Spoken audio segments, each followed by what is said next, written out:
Hello, good morning all of you. मैं विवेक कुमार रोजाना की तरह लेकर उपस्थित हूँ डेली करंट अफेयर्स एनालिसिस। मेरे प्यारे साथियों, आज 21 सितंबर 2020 और वार है सोमवार। मेरे प्यारे साथियों, आज का करंट अफेयर्स एनालिसिस शुरू करने से पहले हम चर्चा करते हैं लास्ट डे के क्वेश्चन ऑफ द डे के आंसर की।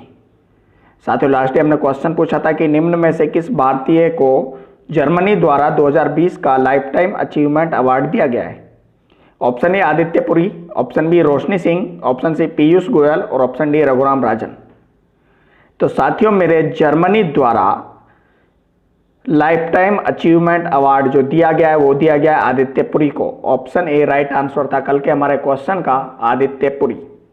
आदित्य पुरी HDFC बैंक के प्रबंध निदेशक हैं और उन्हें जर्मनी द्वारा 2020 का लाइफ टाइम अचीवमेंट अवार्ड मिला है और यह पुरस्कार पाने वाले आदित्य पुरी पहले भारतीय कॉरपोरेट लीडर है। साथियों, मेरे बैंकिंग के क्षेत्र में अपने उल्लेखनीय कैरियर के लिए ग्लोबल फाइनेंशियल मैगजीन द्वारा पुरी को यह सम्मान दिया गया है।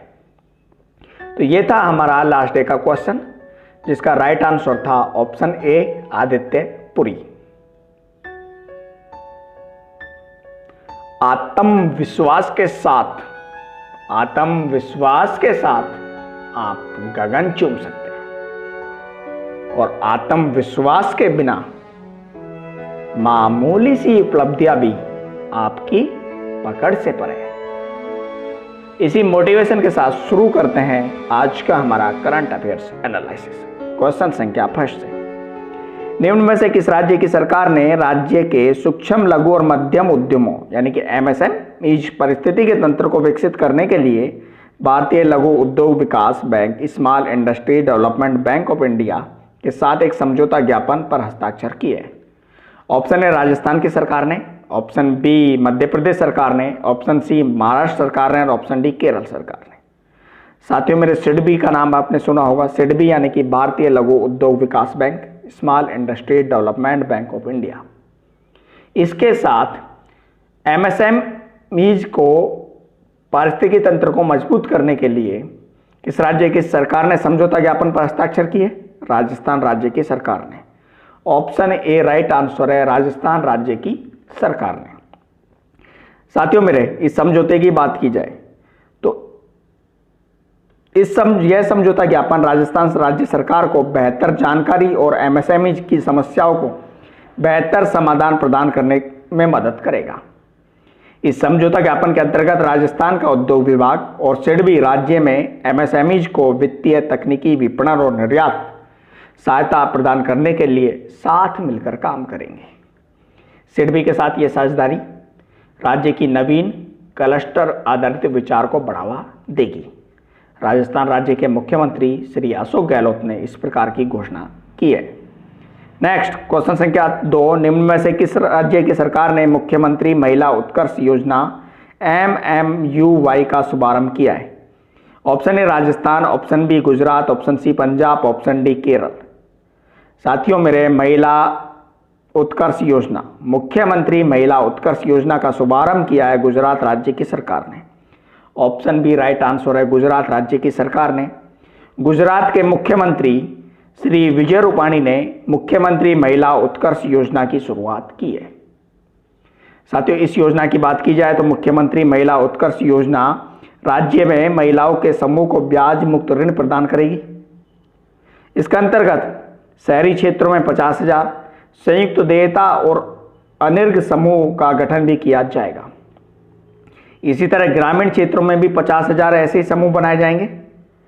प्रत्येक समूह की बात की जाए तो प्रत्येक समूह में 10 महिला सदस्य होंगी और इन समूह को सरकार द्वारा ब्याज मुक्त ऋण की पेशकश की जाएगी और ब्याज राशि राज्य सरकार द्वारा वहन की जाएगी।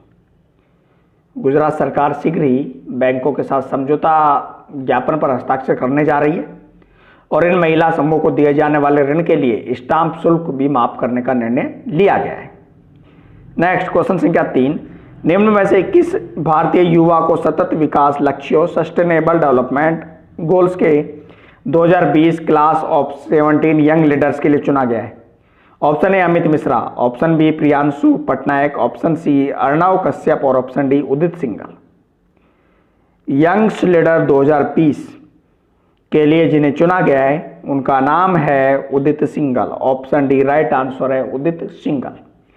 साथियों मेरे उदित सिंघल को 2020 के युवा लीडर्स की सूची में रखा गया है जो सतत विकास लक्ष्यों को प्रोत्साहित करता है।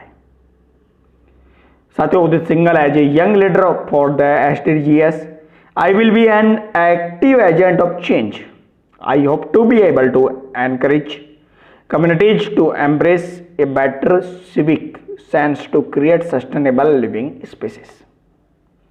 साथियों मेरे उदित सिंघल ग्लास टू सैंड के संस्थापक है जो दिल्ली में कांच के कचरे की चुनौती से निपटने के लिए एक शून्य अपशिष्ट परिस्थिति तंत्र पर आधारित एक पहल है। इस पहल के तहत खाली कांच की बोतलों को लैंडफिल में डंप होने से बचाया गया और जिसे बाद में रेत में बदल दिया, जिससे उसका पुनः व्यावसायिक रूप से इस्तेमाल हो पाया है। नेक्स्ट क्वेश्चन संख्या 4, किस राज्य के मुख्यमंत्री ने विभिन्न सहकारी संस्थाओं के माध्यम से 39,300 करोड़ रुपए के ऋण को वितरित करने के लिए आर्थिका स्पंदन कार्यक्रम की शुरुआत की है? Option A Rajasthan, option B Telangana, option C Karnataka, option D Tamil Nadu. Arthika Spandan कार्यक्रम की जो शुरुआत की है वो की है कर्नाटक राज्य की सरकार ने। ऑप्शन सी राइट आंसर है कर्नाटक राज्य के मुख्यमंत्री श्री BS येदियुरप्पा ने। Karnataka chief minister Shri BS Yediyurappa ने आर्थिका स्पंदन लोन डिस्ट्रीब्यूशन स्कीम को शुरू किया है। इस कार्यक्रम की शुरुआत की है और इस योजना के तहत कृषि क्षेत्र में 15,300 करोड़ रुपए, जबकि गैर कृषि क्षेत्र में 24,000 करोड़ रुपए की राशि रखी गई है। मुख्यमंत्री BS येदियुरप्पा ने 50 लाभार्थियों को ऋण का चेक सौंपकर कार्यक्रम का शुभारंभ किया है। उन्होंने सहकारी संस्थाओं को यह ऋण कोविड-19 और बाढ़ के समय लोगों की मदद करने के लिए दिया है। नेक्स्ट क्वेश्चन संख्या 5, भारतीय रिजर्व बैंक में सबसे कम समय तक काम करने वाले गवर्नर अमिताभ घोष का निधन हो गया है। उन्होंने कितने दिनों के लिए भारतीय रिजर्व बैंक के 16वें गवर्नर के रूप में कार्य किया था? ऑप्शन ए 11 दिन, ऑप्शन बी 21 दिन, ऑप्शन सी 31 दिन, ऑप्शन डी 41 दिन। भारतीय रिजर्व बैंक के पूर्व गवर्नर अमिताभ घोष का निधन हो गया है और उन्होंने मात्र 21 दिन गवर्नर के रूप में काम किया था। ऑप्शन बी राइट आंसर है 21 दिन। साथियों मेरे अमिताभ घोष ने 15 जनवरी 1985 से 4 फरवरी 1985 के दौरान भारतीय रिजर्व बैंक के 16वें गवर्नर के रूप में 21 दिन कार्य किया था। यह एक ऐसा समय था जब अमिताभ घोष RBI के डिप्टी गवर्नर के रूप में कार्य कर रहे थे और वे 17वें RBI गवर्नर RN मल्होत्रा को प्रभार सौंपे जाने की प्रतीक्षा कर रहे थे। इससे पहले अमिताभ घोष इलाहाबाद बैंक के अध्यक्ष रहे थे और वह IDBI बैंक के निदेशक भी थे और नेशनल इंस्टीट्यूट ऑफ मैनेजमेंट के शासी निकाय में भी शामिल थे। नेक्स्ट क्वेश्चन संख्या 6, निम्नलिखित में से किस बैंक ने एमर्जिंग एंटरप्रेन्योर्स बिजनेस EEB नामक नया वर्टिकल शुरू किया है? Option A Union Bank, option B Bandhan bank, option C Yes Bank और option D Bank of India. तो साथियों मेरे इमर्जिंग एंटरप्रेन्योर्स बिजनेस EEB शुरू किया है बंधन बैंक ने। ऑप्शन बी राइट आंसर है बंधन बैंक ने। साथियों बंधन bank introduce emerging entrepreneurs business. बंधन बैंक का मुख्यालय कोलकाता में है और इसके प्रबंधन निदेशक और मुख्य कार्यकारी अधिकारी चंद्रशेखर घोष है। साथियों यह जो नया वर्टिकल है यह ग्राहकों को अनबैक और अंडरबैक सेगमेंट की उभरती जरूरतों की सहायता करने के लिए लॉन्च किया गया है। इसके अलावा वर्टिकल उद्यमी बनने की चाह रखने वाले ग्राहकों को भी इस यात्रा में इस सेगमेंट का समर्थन करने पर ध्यान केंद्रित करेगा। इसके अलावा माइक्रो लोन के अलावा vertical micro home loan, micro market loan और माइक्रो एंटरप्राइज लोन का भी प्रबंधन करेगा। नेक्स्ट क्वेश्चन संख्या 7, निम्न में से किस राज्य के राज्यसभा सांसद अशोक गस्ती का कोविड-19 के कारण निधन हो गया है? Option A Goa, option B Karnataka, option C Madhya Pradesh, option D Gujarat. तो साथियों मेरा राइट आंसर है अशोक गस्ती, जो राज्यसभा सांसद है उनका निधन हो गया और वो कहाँ के थे? कर्नाटक राज्य के। ऑप्शन बी राइट आंसर है, कर्नाटक राज्य के राज्यसभा सांसद अशोक गस्ती का कोरोना वायरस के चलते निधन हो गया है। अशोक गस्ती जिनका जन्म 1965 में हुआ था और इनका जन्म स्थान कर्नाटक के रायचूर जिले में है। पहली बार इन्होंने जुलाई 2020 को राज्यसभा सांसद के रूप में शपथ ली थी। इन्हें रायचूर जिले में भाजपा को जीत दिलाने का श्रेय भी दिया जाता है। साथियों गस्ती पेशे से वकील है और भाजपा के अन्य पिछड़ा वर्ग ओबीसी सेल के पूर्व महासचिव, कर्नाटक में पिछड़ा वर्ग विकास निगम के पूर्व अध्यक्ष भी हैं। नेक्स्ट क्वेश्चन संख्या 8, institute for management development IMD द्वारा जारी स्मार्ट सिटी इंडेक्स 2020 में किस भारतीय शहर को शीर्ष स्थान मिला है? Option A Jaipur, option B Bhopal, option C Surat, option D Hyderabad. IMD institute for management and development में प्रथम स्थान जिसे मिला है, भारत का प्रथम स्थान जिसे मिला है उसका नाम है Hyderabad. Option D right answer है हैदराबाद।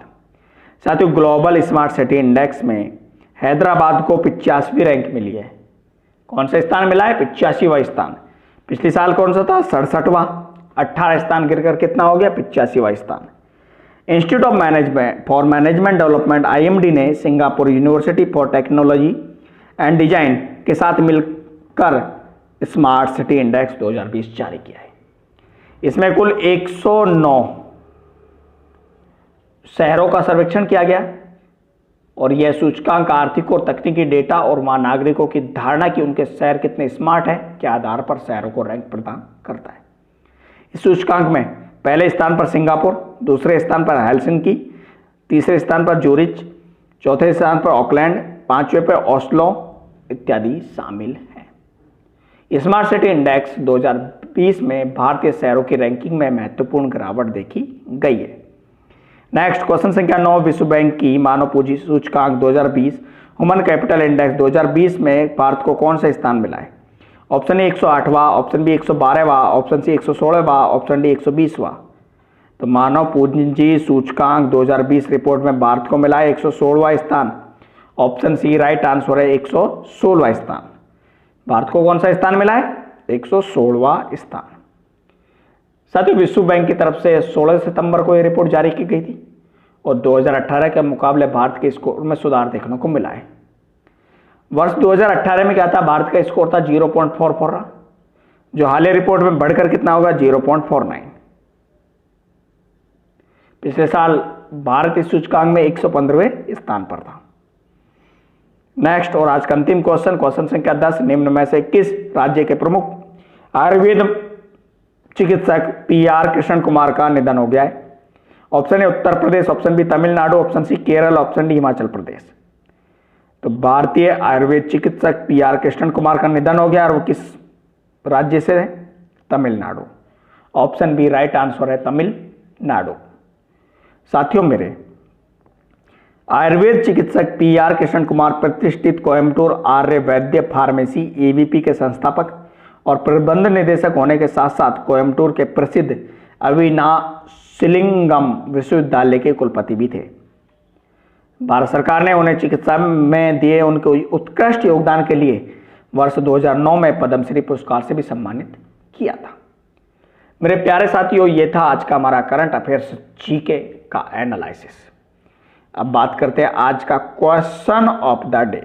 साथियों मेरा आज का हमारा क्वेश्चन ऑफ द डे है कि निम्न में से किस प्रसिद्ध फैशन डिजाइनर का 63 वर्ष की उम्र में निधन हो गया है? Option A Masaba Gupta, option B Sadhana Singh, option C Ritu Beri और ऑप्शन डी सरबरी दत्ता। मेरे प्यारे साथियों इस क्वेश्चन का आंसर आपको कमेंट बॉक्स में देना है। साथियों वीडियो अच्छा लगा हो तो प्लीज एक बार लाइक बटन पर क्लिक कीजिए। लाइक बटन पर क्लिक करने के साथ साथ हमारे यूट्यूब चैनल UV कॉम्पिटिशन्स को सब्सक्राइब कर दीजिए। थैंक यू सो मच, धन्यवाद। देखते रहिए रोजाना डेली करंट अफेयर्स एनालिसिस यानी कि मेरे साथ विद विवेक कुमार।